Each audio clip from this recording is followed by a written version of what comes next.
Thank the gentleman. The gentleman from Arizona, Mr. Crane, is recognized. Thank you, Mr. Chairman.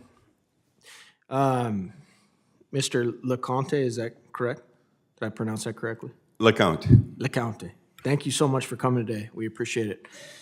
I'm proud to represent over half the tribes in Arizona. I also serve on the House Homeland Security Committee, and I hear every single day about the crime and tragedy in my district that are a direct result of this administration's border policies. BIA's Office of Justice Service has law enforcement authority on tribal lands in my district. Sir, is it true that OJS currently has a vacancy rate of 30% for all positions? That's roughly close, yes. Why do you think that is, sir? Recruitment is hard, very hard, and the background investigations that I spoke to take time. By the time, oftentimes we select somebody, by the time we get through that, they've found another job because they need to go to work. But we're not the only ones suffering from lack of law enforcement officers. That is a nationwide crisis at the moment. But we're certainly doing everything we can to combat it because we recognize more bodies, more cops on the ground is a good thing. Yeah, absolutely, sir. Do you think that the Biden administration has their priorities straight when it comes to protecting the homeland and fulfilling government's trust and responsibility to protect the tribes and their citizens? The administration has deferred to me on just about everything. And so I've been doing this 36 years. I'd like to think that's letting us do what we need to do. Sir, my question is, do you think that the Biden administration is doing a good job prioritizing the safety of everyone in this country, including the tribes, especially when it comes to the southern border, sir? I'm not a border expert, number one. I can't speak to the rest of the nation, but through the BIA, they've been nothing but supportive. And the budget increases that we've received lately have all been for public safety and justice. Sir, I know you claim that you're not a border security expert, and I can appreciate that.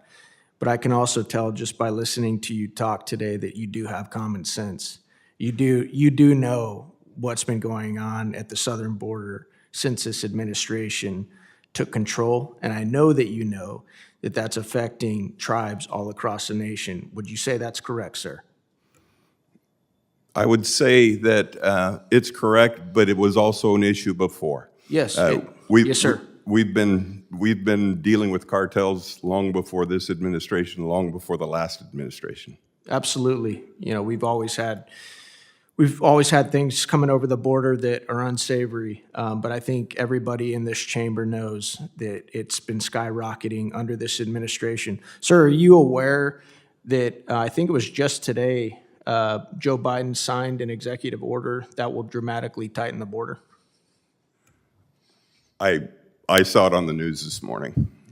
Do you think that's interesting, seeing as how this administration has been saying that they couldn't do anything about it, and it was Congress that wouldn't do anything about it? Do you find it interesting that, one, Biden reversed Trump's executive orders? That was one of the first things he did when he got into office.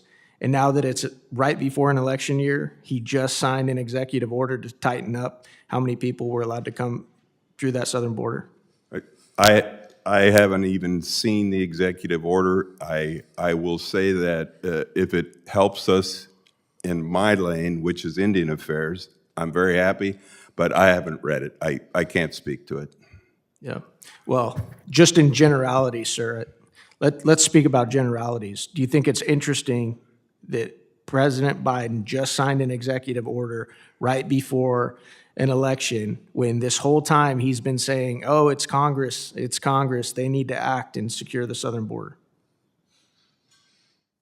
I really try and stay out of politics. I've served in both administrations, and it doesn't serve the director well to go down any of those roads. I hear you, sir, and I appreciate that. I just do think it's rich, though, that when I listen to Ms. Stansberry and I listen to you, and you talk about how we need increase funding and resources, I noticed that you guys didn't mention the policies. You guys didn't mention the policy changes that are driving up the amount of resources and funding that have to go into combating the fentanyl, the MS-13 gang members coming over the southern border, the millions of extra illegal aliens, the vast increase of individuals on the terror watch list that have come over this administration.